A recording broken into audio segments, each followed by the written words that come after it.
extruded aluminum too, so it won't rust. And then also, if you wanted to do columns, that's where you would write columns. It is in the parts and instructions right there. So, and don't forget to order double beam. Should I go over this one? What are they? They're round or square, right? Round or square, 8-inch or 10-inch. Unfinished, so we don't paint them. They need to be painted when we're done. Oh, so what are the columns made of?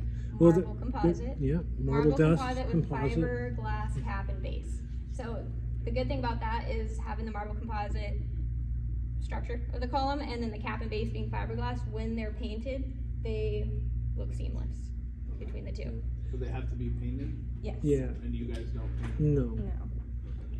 So remember So that. whoever's painting the fascia, go paint it real quick. But we will put on the trim pieces. We'll screw it all off. I'll seal it, caulk it up, and So fill it up. doesn't look like this when you install it? No, it's gray. No, Okay. it's It's gray. gray and it's like a yellowy cap and base kind of. Columns are gray. So you gotta paint them. Paint 'em. Mm-hmm. One more step if they want those columns, but they are beautiful and they're the best column in the industry. So you have primarily like 3 different qualities. One's from like Home Depot is a concrete shaft, you know, and then they give you a plastic cap and base. And when you paint them, it just looks crappy because you have to glob the paint on for it to stick. It just doesn't. Then the next quality is a granite dust composite, which has a softer shaft, but the cap and base is still plastic. So these with the marble dust composite, with the fiberglass cap and base, when you paint them, they're perfect. Yeah. There's a quality difference there. Another reason that we don't paint them too is because sometimes the customers, especially lately, like you see all these ones with the fire pits and the TVs and stuff, now they're starting to tile up whatever that fireplace looks like. They're tiling up the bottom of the column a little bit, dressing it off, maybe the wall. So they're still in a million projects on their own backyard. Pilasters, so if you guys Yeah. do hardscape, pilasters, if it's we like to come in and sink a steel post in the ground first, then you build up from there. Yeah. And you can use the patio cover footing to attach it to your pilaster, you know. So Newport and Laguna. Should I go over that really quick? Yeah, Okay. you're doing good. I don't So need we to have the do Newport more. Laguna order form. Yeah. Newport and Laguna. Or anybody not have it? This is your flat pan. So Newport is this. This Newport is flat your pan. Newport Laguna, and you're basically going to divide the page in half. Laguna is lattice covers. So Open top, yeah. big difference. I'm going to skip over the attachments because he talked about attachments. So let's look at the right side really quick where it says Newport and it says Super 6 pan. So those are the colors right there that you can do this pan. You can do this pan in graphite gray. You could do it in Spanish brown. You can do it in any of these colors. You can match it with the wrap and trim, or you can do the next one down, Newport trim colors. That's your post, beam, wrap, and base. Says right on it. You can do it a different color. So you can do two-tone patios. But something to keep in mind, if you get a dark Spanish brown pan, the top of it is latte, so that it reflects. So it's a lighter color, which wherever the samples are, is latte. So Spanish brown on the bottom, latte up top, something very, very important to see, to tell the customer. So they're not surprised why it looks a totally different color up top. Now, next to it, you mark off, after you mark the color, then there's gauges, like you're saying, 032 is what we go off of.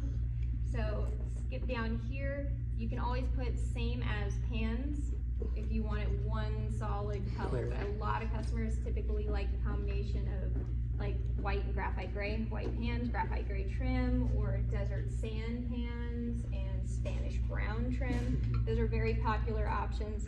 A lot of the time you'll see Spanish brown and scallop in design, for example. So now you got your pan, you got your post and beam. Now if you jump over to the left side, even though it says Laguna and then it says Laguna color, next to it says end cuts. You got to make sure you pick your end cut. Flat is bevel, which wherever that one is, and there's miter, corbel, scallop. Yeah. Tails, where right under that says no tails or no front 2x6. You always want a front 2x6, so don't mark that. Tails or no tails, a lot of times people don't want tails. Everybody know what an outrigger is? No? Okay. I always call them outriggers. Building. Outriggers or tails, it's basically wherever the end designs are. Okay, I'll show you. So,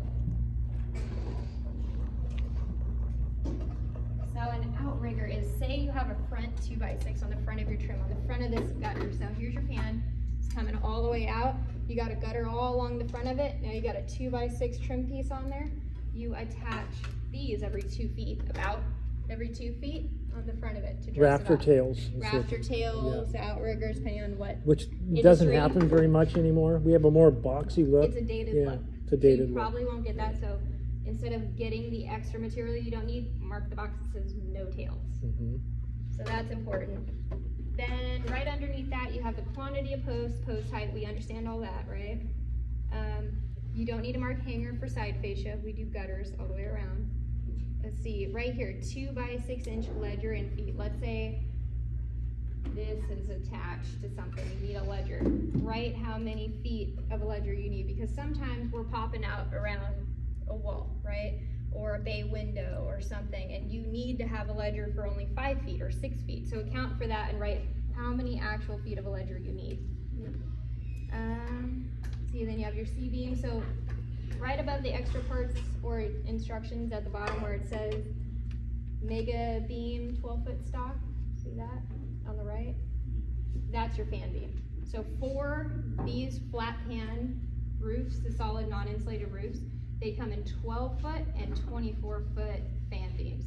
So when you're selling the cover and you're looking at it, you can only get 12 or 24. So just keep So that if it's in mind and 16 mark it. projection, go to a 24 footer, Mhm. just as long as you got enough to cover the area. And that is only needed in the non-insulated pans only for fans. That's the only reason you need them as fans. And as you have your hanger, it's a 3-inch channel connected all at the wall. This goes inside of it after it's bolted on, and it sits on top of a post and beam set. So that's the same way that the fan beam sits in there.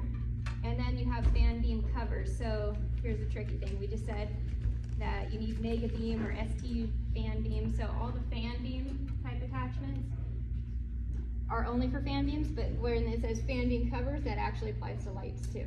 So the fan beam cover is It's a 6-inch flash cap cover that goes over. Yeah, a flash cap that goes all the way down. They come in 12-foot lengths. So count